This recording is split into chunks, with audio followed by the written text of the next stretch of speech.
Je suis directeur de l'émergence énergétique au sein du ministère de l'Énergie et des Hydrocarbures de Madagascar. Sur ce projet, on a travaillé avec la Banque africaine de développement qui a conseillé donc le ministère de l'Énergie, qui a donc informé de l'existence de la facilité. Et je dirais que c'est les dirigeants dans le temps qui ont rapproché la facilité pour avoir cet appui dans le développement de ce grand projet qui est, on va dire, nouveau aussi pour Madagascar. Donc depuis la dernière fois où on a construit une centrale de cette taille, c'est vraiment une nouvelle, donc nouveau projet. Il y a deux grands projets de centrales hydroélectriques à Madagascar. Le projet hydroélectrique de Saoufk, une centrale de 192 MW qui va donc alimenter le réseau interconnecté d'Antananarivo. La plus grande centrale actuelle à Madagascar, c'est aux ordres de 120 MW. Et donc ça va faire vraiment une autre plus grande centrale qui sera, paraît-il aussi, parmi les plus grandes en Afrique. Donc ce projet va alimenter le réseau interconnecté d'Antananarivo, là où il y a la capitale, des grandes villes aux alentours.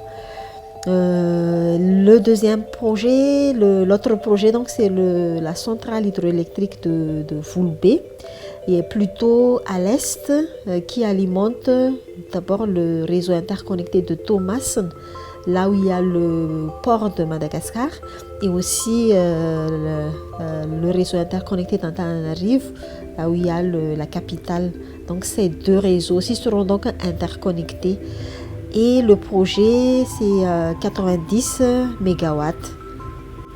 C'est aussi un très grand projet qui va apporter du changement aussi dans le paysage énergétique de Madagascar. Les deux projets vont solutionner à la racine, j'ose dire, les problèmes de fourniture d'énergie actuels. Et ce sont des projets qui ont été attribués, qui seront réalisés en mode partenariat public-privé. Il y a des contrats d'achat d'énergie et des contrats de concession avec le ministère en charge de l'énergie qui seront signés et qui seront élaborés d'une manière transparente et équilibrée entre les parties.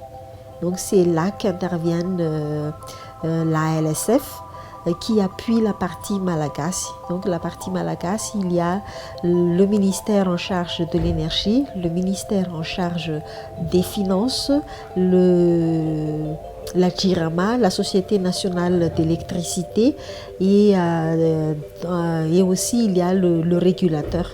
Donc tout ça, ça constitue la partie Malagasy au projet qui va, on va dire, négocier aux côtés des promoteurs privés. Ils vont assurer la fourniture d'énergie renouvelable, donc énergie propre, qu'on espère aussi à moindre coût pour le pays, donc pour assurer et la croissance et le développement et le bien-être, en tout cas l'émergence de Madagascar. Le projet n'est pas encore achevé, on est en pleine phase de développement et la mission, en tout cas l'appui, l'assistance, la collaboration avec la facilité, il reste encore beaucoup à faire. J'ai commencé dans le projet personnellement, on va dire depuis 2019. La première fois aussi qu'on a eu l'appui de la facilité, c'était au début comme des relations, on va dire, entre bailleurs et récipiendaires en quelque sorte.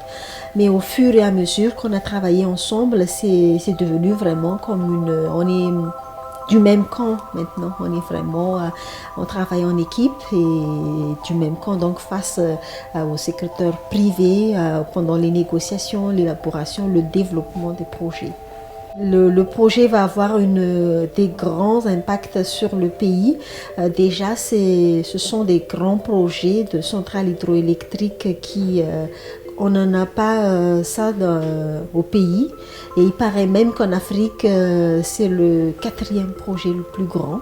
Donc ça va faire certainement une fierté aussi pour le pays. Ça va assurer la fourniture d'énergie pour assurer, donc pour accompagner l'industrialisation, le bien-être, le développement du pays, quoi. Donc ça va vraiment apporter une révolution en matière d'énergie, de fourniture d'énergie propre pour le pays. En un mot, nous sommes vraiment satisfaits de la collaboration. Ce qui m'a marqué, moi personnellement, et peut-être aussi professionnellement, c'est d'abord de côtoyer des cabinets, des consultants, on va dire, internationaux, expérimentés. Ce sont tous des experts. Et avec la facilité, c'est vraiment cette adaptabilité, la souplesse, la compréhension. La facilité était vraiment une assistance vraiment qui accompagne. Parce que vu la conjoncture que le développement du projet a dû suivre, si la facilité à appliquer des procédures, disons, à la lettre, on n'en est pas là. Mais avec la conjoncture, on a suivi ça. À un moment donné, ça s'arrête. Il y avait des pauses. Il y avait même aussi des travaux, on va dire, assez rythmés. Et la facilité africaine a suivi ce rythme-là.